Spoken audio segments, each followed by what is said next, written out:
Madame, Messieurs, bonjour et bienvenue pour cette nouvelle étude que nous allons avoir ensemble durant cette semaine. Le titre, La Bible comme histoire.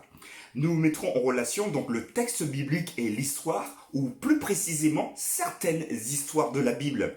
Nous aurons à parler par exemple de David, de Salomon, d'Ésaïe, d'Ézéchias, de Daniel et encore beaucoup d'autres personnages bibliques. Si vous avez des questions sur ces études, n'oubliez pas, vous pouvez me les laisser en écrivant à maquestion.eds@gmail.com et je me ferai un plaisir de vous répondre. Aujourd'hui, nous ferons donc l'introduction de cette étude hebdomadaire et nous développerons le premier sous-thème qui a pour titre David, Salomon et la monarchie. Voilà, je vous invite à prier avec moi avant de commencer. Notre Père Céleste, merci pour ce temps d'étude que nous avons encore ce matin. Et nous voudrions que tu puisses nous accompagner, encore une fois, alors que nous allons mettre en perspective, en parallèle, la Bible et l'histoire, ou surtout les histoires qui sont reprises dans le texte biblique pour conforter notre confiance, notre foi en toi. Merci de bénir chacun de ceux qui participent à ce temps de réflexion, de méditation quotidienne. Merci également de bénir leurs familles. Nous cherchons à mieux te comprendre, mieux t'entendre au travers du texte biblique et surtout mieux recevoir les instructions que tu nous as données. Alors merci pour le Saint-Esprit que tu nous donnes et merci aussi pour l'intelligence que tu nous donnes. Intelligence qui perfectionnera, qui affinera notre croyance en toi. Garde-nous, nous t'avons demandé cela en ton nom et pour ta gloire. Amen. Juste avant de passer à l'introduction, je vous invite à écouter et surtout à commencer à mémoriser ce texte qui va nous suivre pendant toute la semaine. Exode chapitre 20, verset 2, donc c'est le deuxième livre de la Bible qui dit ceci. « Je suis l'Éternel ton Dieu qui t'ai fait sortir du pays d'Égypte. » Voilà le texte qui va nous accompagner. En introduction, nous pouvons dire que la Bible est constituée dans l'histoire. L'histoire biblique va dans une direction linéaire d'un commencement absolu, quand Dieu créa toutes choses, nous l'avons vu la semaine dernière, à un aboutissement ultime quand il restaurera la terre à sa seconde venue. La nature historique de l'écriture est une caractéristique qui la distingue des livres sacrés des autres religions. La Bible suppose l'existence d'un Dieu qui agit personnellement dans l'histoire. Je reprends ça, c'est important. La Bible suppose l'existence d'un Dieu qui agit personnellement dans l'histoire. Elle ne cherche pas à trouver cette existence. Cette existence existe d'elle-même. D'ailleurs, le texte biblique va nous dire « au commencement ». Dieu parle et la vie sur terre est créée. Nous le voyons dans Genèse 1, verset 1, mais également jusqu'au verset 31. Ce Dieu qui gère, qui est vivant, qui est présent dans l'histoire, va également appeler Abraham, nous l'avons vu également la semaine dernière, s'agissant des généalogies. Donc Abraham qui sortira de la Chaldée, donc c'est une région. Ce Dieu également va délivrer son peuple de la servitude de l'Égypte, conformément au texte que nous venons de lire dans Exode chapitre 20, verset 2. Ce Dieu également va écrire les 10 commandements sur des tablettes de pierre avec son propre droit. Nous pouvons le trouver dans Exode au chapitre 31, verset 18.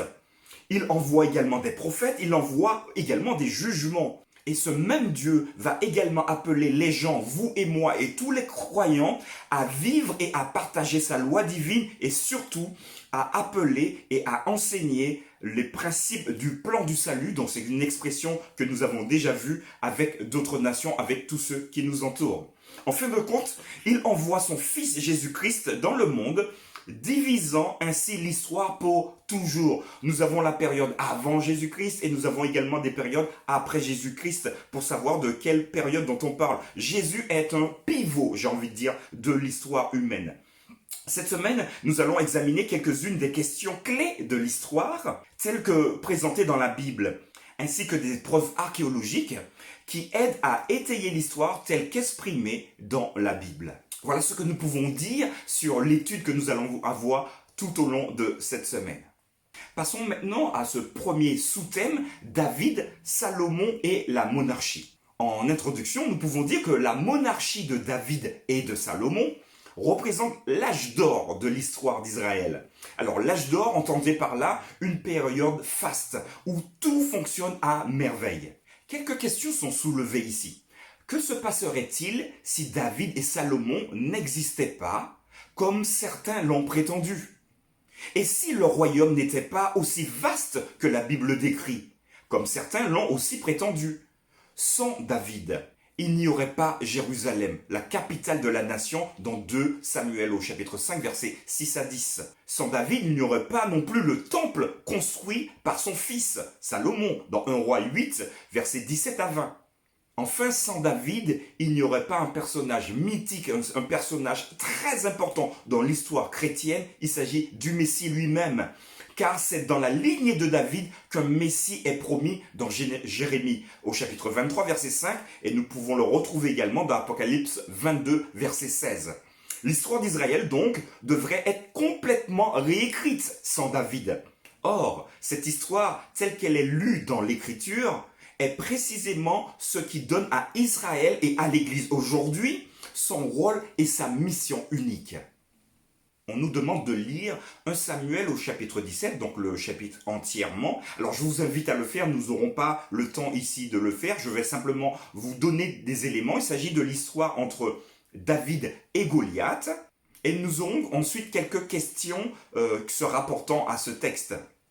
Alors je vous fais la synthèse. Alors nous avons les Philistins, donc c'est un peuple de guerriers qui se rassemblent pour faire la guerre.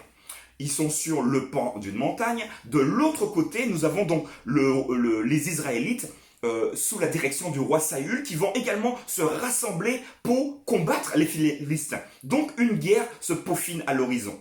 Donc du camp des Philistins sortira un homme qui s'appelle Goliath. Donc imaginez un colosse, mais un monstre, mais voilà, l'homme préparé à la guerre, habitué à faire la guerre, et en plus on dit que c'est un géant, qui va venir finalement défier l'autre camp, donc le camp des Israélites, pour leur dire, écoutez, je viens tout seul devant vous, faites-moi parvenir quelqu'un pour se battre avec nous, et ensuite l'histoire sera réglée. Goliath, c'était un homme habitué au combat, grand, fort, impressionnant, et le texte va nous dire qu'à chaque fois qu'il parlait, les Israélites, il faut vraiment imaginer tout ça, partaient se cacher tant qu'ils avaient peur d'un seul homme. Goliath était donc quelqu'un de très impressionnant. Je vous passe quelques détails. Dans une famille où les fils sont partis également à la guerre et ils sont bien présents à Israël, face à ce monstre qui s'appelle Goliath, le texte nous fait apparaître un homme. Alors on va dire un homme, c'est plutôt un jeune homme, voire même un enfant. Il s'appelle David. Son métier, c'est pas du tout la guerre. Il est dans le désert en train de surveiller ses moutons. C'est tout ce qu'il sait faire. Et donc son père va l'appeler pour lui dire, écoute David, tes frères sont à la guerre, je vais donc te donner du ravitaillement pour qu'ils puissent tenir le choc. Et donc David va récupérer ce ravitaillement donné par son papa et il partira sur le champ de guerre. Arrivé sur place, donc il trouve le responsable, celui qui gère les fournitures, donc il lui remet tout ça, donc voilà, ça c'est pour mes frères. Et curieux qu'il est, il va donc partir sur le champ de bataille pour regarder comment cela se passe. Et là, il va voir ce monstre, Goliath, qui va insulter donc Israël. Bon, alors je peux imaginer, vous êtes des mauviettes, je vous demande un seul homme, comme ça on règle l'histoire, et personne ne veut se battre, vous vous planquez tous. Donc on peut imaginer aussi les insultes qu'il profère face à Israël. Et le petit David dira, mais pour qui il se prend celui-là d'insulter Dieu, d'insulter le peuple? Et ce petit effronté, dirons-nous, va aller voir le roi et va lui dire, moi je vais y aller, je veux y aller. Donc le roi lui dit, mais écoute, t'es un gamin, tu peux pas, t'as vu le monstre que c'est, il va te terrasser en 2 minutes. Mais il va persister, moi je veux y aller, je veux défendre l'honneur d'Israël. Alors c'est quasiment un film hollywoodien, n'empêche que c'est une histoire biblique. Et là, le texte va nous raconter que le roi va essayer d'équiper David. Il essaiera de lui mettre sa cuirasse, mais David est tellement frêle que finalement il va flotter dedans. Il va lui donner son épée. Alors j'exagère un peu, mais il ne pourra même pas soulever l'épée parce que c'est trop lourd. Il dira finalement, écoute, au roi, c'est gentil d'essayer de me protéger, de me préparer. Je suis pas quelqu'un comme ça. Je vais aller avec les armes que j'ai. Donc il va partir avec sa fronde et quelques pierres et il va défier Goliath. Donc je fais court. Et qu'est-ce qui se passe ici? Goliath va lui dire mais t'es qui? Est-ce que je suis un chien? Tu viens face à moi avec un bâton et quelques cailloux? Attends, mais bats-toi comme un homme. Et face à l'énervement, donc Goliath s'est dit, bah écoute, je vais faire qu'une bouchée de lui, je vais le terrasser, puis on n'en parle plus. Au moins les Philistins seront vainqueurs gagnants. Donc il part vers David et celui-ci va prendre une pierre dans sa gibecière et va porter un coup, nous dit le texte, en plein milieu du front donc de Goliath qui va donc tomber et David va l'achever en lui coupant la tête. Voilà donc un résumé du chapitre 17 de 2 Samuel que je vous invite à lire attentivement. Mais je vais vous demander un travail également. Tentez de surligner dans le texte les noms de lieux que vous trouvez. Ça permettra également d'avoir une perspective un peu différente s'agissant de l'histoire, parce que c'est aussi le titre de notre réflexion aujourd'hui. Alors nous avons deux questions. Qui est utilisé dans cette histoire? Donc je vous l'ai dit tout à l'heure, celui qui va être choisi c'est David. David, c'est un gardien de moutons, finalement, c'est pas un guerrier. Il va être choisi pour défendre l'honneur de Dieu. C'est une belle motivation pour nous, quel que soit notre niveau, même si nous sommes le plus petit des plus petits, parce qu'il faisait partie d'une fratrie de 8 garçons. Il était le dernier, il n'avait pas autorisation d'aller à la guerre. Il surveillait ses moutons et pourtant c'est lui qui a été choisi pour défendre l'honneur de Dieu. Vous le pouvez, nous le pouvons également, mais non pas comme nous le voulons, mais comme Dieu lui le veut. Ça c'est important à comprendre.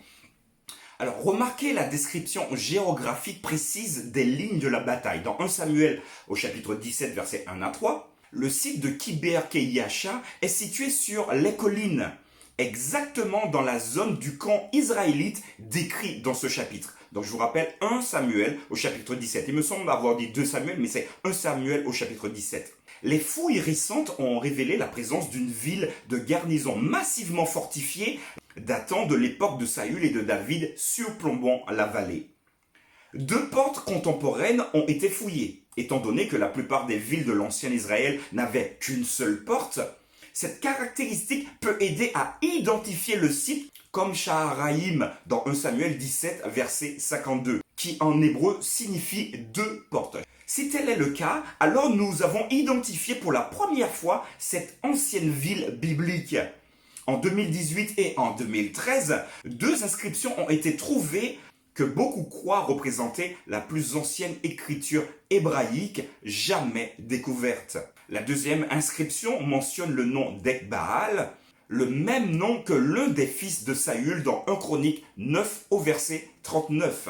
En 1993, des fouilles archéologiques dans la ville de Tel Dan, dans le nord du pays, ont révélé une inscription monumentale par le roi Hazaël de Damas.